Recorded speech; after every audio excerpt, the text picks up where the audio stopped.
Isn't our school awesome? I have been going here for all 6 years of my learning career, and let me tell you, it's one of Anaheim's finest elementary education establishments. It's located at 1926 West Clearbrook Lane. But have you ever wondered where the name Clara Barton Elementary came from? Who was Clara Barton? Was she a superhero? A social media star? Where did she come from? Anaheim? Narnia? What did she do to have a school named after her? Maybe she built the school. Maybe she discovered gold on this very spot. The suspense is killing me. Come on, let's find out. Let's see. My research says that Clara Barton was born in Massachusetts in... Did someone say Clara Barton?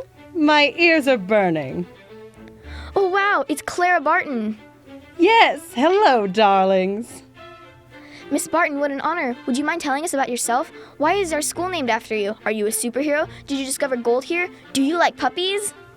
Oh my, so many questions, and I am happy to answer all of them, but let me start at the beginning. And yes, I love puppies. I was born Clarissa Harlow Barton in North Oxford, Massachusetts in 1821. My friends and family called me Clara. I began going to school at age 3. Whoa, 3 years old? When I was 3, I was drawing on the walls in the living room with crayons. Sorry, Mom. Oh my, that was, creative. Well, growing up, I was very, very shy. Wow, you were shy? I know, hard to believe, but it's true.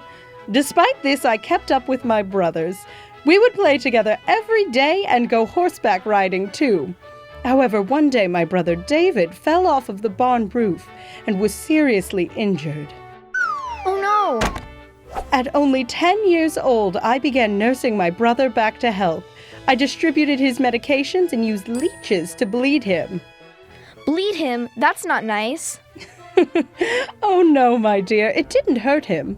Using leeches to bleed someone who was ill was a common practice during that era. Maybe I should do that to my little brother the next time he gets on my nerves. Gets sick. I would not recommend using leeches these days, my dear. But not to worry, my brother David eventually made a full recovery and thus began my career as a nurse.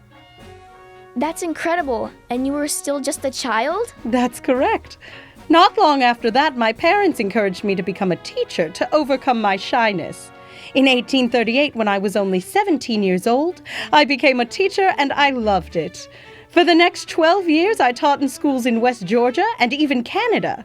In 1852, I opened a school in Bordentown, New Jersey. This was the first free public school in the state. Unfortunately, although I was the founder of this school, the school board hired a man to be the principal instead of me. That ain't fair. That isn't fair. But I wasn't going to let that stop me. I moved to New York and began working as a clerk in the U.S. Patent Office. I was one of the first women to work as a clerk in the federal government. That's awesome. Women can do anything men can do. I couldn't agree more. It was very important to me to pave the way for more women in government service. You go, girl. But then, the American Civil War broke out. My father convinced me that it was my duty to help the soldiers. I began helping the Union Army by collecting and distributing supplies that were sent to the battlefields. Eventually, I decided I wanted to help those on the front lines.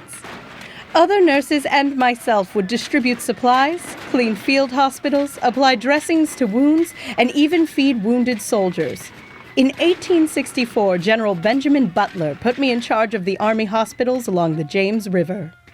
Wow, were you ever scared to be so close to battle? Oh my, yes. All the time. You were so brave. Is it true you became known as the angel of the battlefield? Yes, it is true. Thank you for saying I was brave, my dear. But to me, being a nurse during the war wasn't about being a hero. It was about helping the courageous soldiers fighting for our country's future. I was very proud to serve my country as a nurse. You kept doing cool stuff after the war, didn't you? Oh yes, my work was not done. After the war, I traveled around the United States talking about my experiences during the war. Sounds like you had overcome your shyness. I guess so. To be honest, I was very nervous talking to these crowds of people, but I felt it was my responsibility to tell the country about the soldiers who fought fearlessly to keep our Union united. You wanted to make sure America did not forget their service. Precisely. Which is why I also started and ran the Office of Missing Soldiers in Washington, D.C.